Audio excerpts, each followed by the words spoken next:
नीतीश कुमार जीतन राम मांझी को कहते हैं कि आप बूढ़े हो गए हैं, आप मेरी पार्टी में चले आइए। तो जीतन राम मांझी पलटकर नीतीश कुमार को कहते हैं कि हमसे ज्यादा बूढ़े तो आप हो गए हैं, इसलिए आप केवल अपनी ही बात कर रहे हैं, मेरी तो आप सुनते ही नहीं हैं।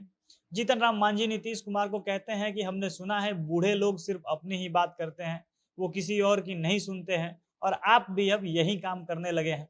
आप भी यही काम कर रहे हैं, आप केवल अपनी ही कहते जा रहे हैं, हमारी तो आप सुन ही नहीं रहे हैं। ये सारी बातचीत नीतीश कुमार और जीतन राम मांझी के बीच 7 तारीख को हो रही थी।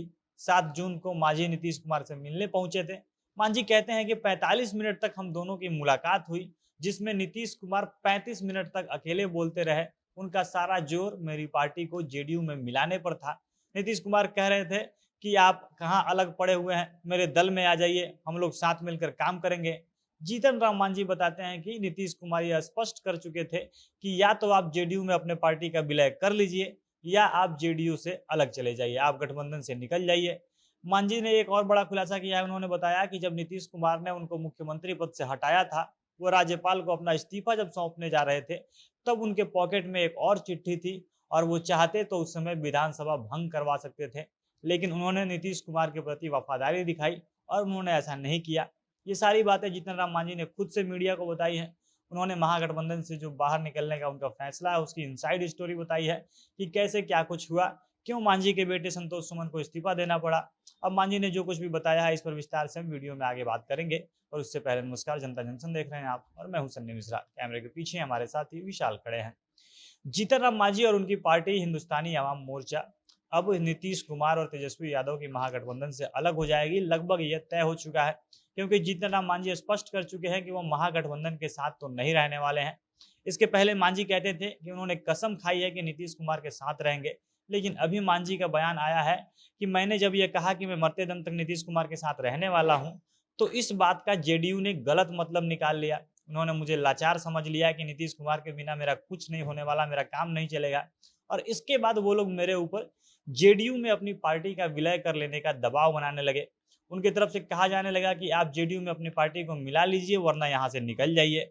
और मैंने जो कसम खाई थी, उस कसम को नीतीश कुमार की पार्टी और उनके तरफ से तोड़ा जा रहा है। यानी जीतन राम मांझी ये बताना चाहते हैं कि उन्होंने नीतीश कुमार के साथ खुद नहीं छोड़ा है, बल्कि नीतीश कुमार ने उनको साथ छोड़ने पर मजबूर कर दिया है। मांझी ने नीतीश से अपने गीले शिकवों की लाइन लगा दी है। वो अभी से लेकर और जब उनको मुख्यमंत्री के पद से हटाया गया था, तब तक की तमाम शिकायतें वो कर रहे हैं। मांझी को इस बात का भी बड़ा दुख है कि उनको मुख्यमंत्री के पद से जबरदस्ती हटा दिया गया था। वो 9 महीने मुख्यमंत्री रहे और शरद यादव के साथ मिलकर नीतीश कुमार ने उनको हटा दिया था। मांझी कहते हैं कि उनको एकदम बेमतलब का हटाया गया। नीतीश कुमार ने अपना चेहरा पीछे कर लिया और शरद यादव को आगे करके उन्होंने जबरदस्ती उनसे इस्तीफा ले लिया था।